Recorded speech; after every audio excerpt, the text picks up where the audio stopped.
नमस्कार दोस्तों। आज हम लेकर के आए हैं कंप्यूटर डिपार्टमेंट से कुछ कंप्यूटर का इतिहास।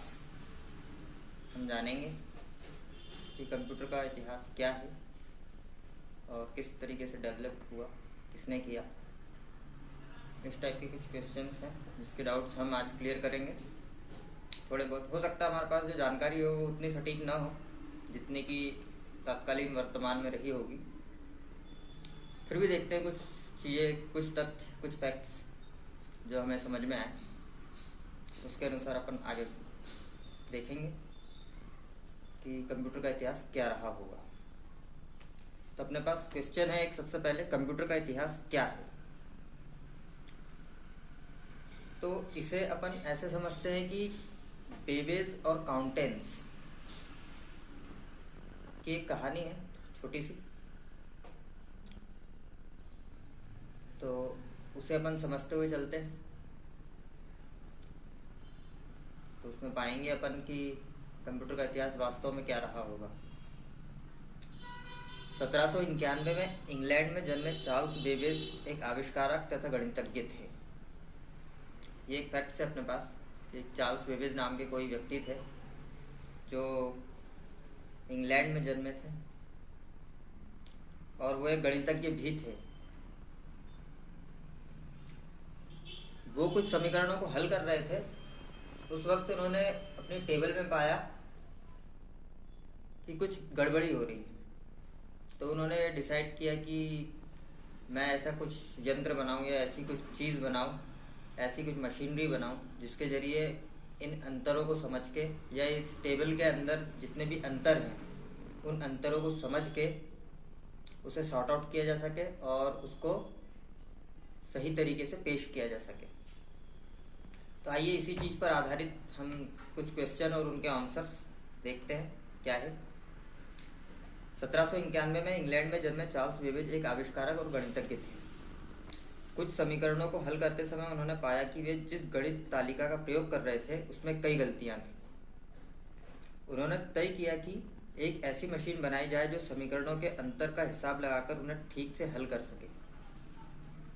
उन्होंने डिफरेंस इंजन नामक एक डिमॉन्स्ट्रेशन मॉडल तैयार करने की ठान ली। इस मॉडल की इतनी प्रशंसा हुई कि प्रोत्साहित होकर 1830 में उन्होंने ब्रिटिश सरकार के अनुदान की मदद से एक संपूर्ण कारगर संस्करण की तैयारी प्रारंभ कर दी।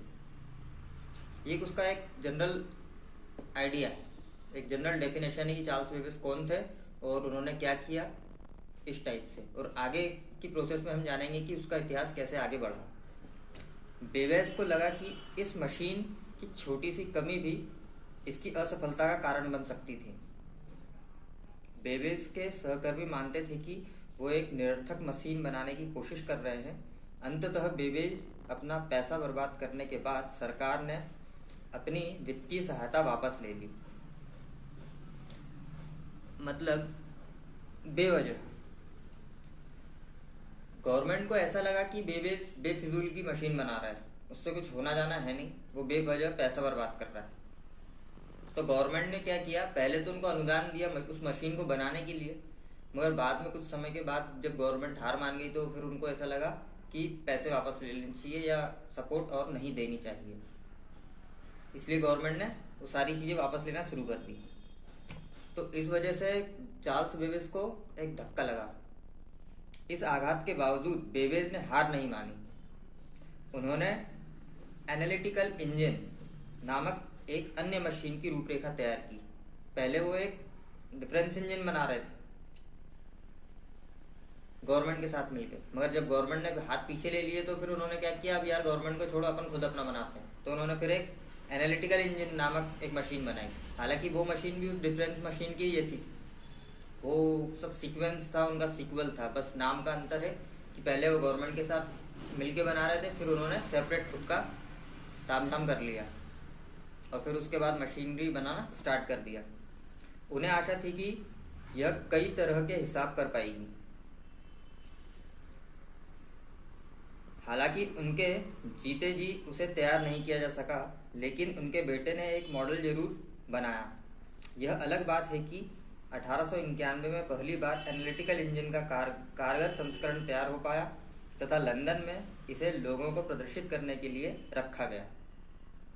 अब चार्ल्स बेबेज तो जितना कर सकते थे किया और उनकी डेथ हो गई, मगर उनके बेटे ने आगे उस प्रोसेस को आगे बढ़ाया और फिर एक प्रदर्शनी में अपनी मशीन को, अपने पिता द्वारा फाउंड की जा रही मशीन को रखा। इसमें आधुनिक कंप्यूटर की 5 मुख्य गुण थे। जो अपना वर्तमान में कंप्यूटर दिखाई देता है अपन को, उसके 5 मुख्य गुण उस जमाने के उस कंप्यूटर में भी थे। मतलब उन्होंने नींव रखी उस चीज की, उसी नींव को डेवलप करते करते आज अपन अपने वर्तमान के कंप्यूटर्स देख पा रहे हैं। एक इनपुट उपकरण था, उसमें प्रोसेसिंग की प्रतीक्षा कर रही संख्याओं को संग्रहित करने वाला स्टोरेज था। कुल मिला के अपन कहें कि एक स्टोरेज सेक्शन था, एक इनपुट सेक्शन था, एक स्टोरेज सेक्शन था। प्रोसेसर या नंबर कैलकुलेटर्स के लिए चीजें थी कुछ। कार्य का निर्देश देने तथा गणित को क्रमवार लगाने वाला एक कंट्रोल यूनिट था, सीपीयू जिसे अपन आज की डेट में कहते हैं, उस समय उसको कंट्रोल यूनिट कहा जाता था। आजकल सेंट्रल प्रोसेसिंग यूनिट कहा जाता है उसी चीज को। एक आउटपुट उपकरण था, जैसे कि आज अपन देखते हैं स्क्रीन वगैरह या इस टाइप की, या प्रिंटर वगैरह इस टाइप की कोई चीज। अगर बेबेज कंप्यूटर के पिता थे तो लवलेस की काउंटेंस एड पहली कंप्यूटर प्रोग्रामर थी। अब चार्ल्स बेबेज ने कंप्यूटर तो बनाया, मगर वो कंप्यूटर चलेगा किस चीज पे? तो उसके लिए सॉफ्टवेयर डेवलप किसने किया? लवलेस की काउंटेंस ने। लवलेस की काउंटेंस एड पहली कंप्यूटर प्रोग्रामर थी, उनका नाम है ये। अंग्रेजी कवि लॉर्ड बायनर तथा गणितज्ञ माँ की बेटी एड उनका नाम है। एड ने एनालिटिकल इंजन पर कंप्यूटेशन करने हेतु निर्देश तैयार करने में सहयोग दिया। लेडी लवलेस के योगदान को नजरअंदाज नहीं किया जा सकता।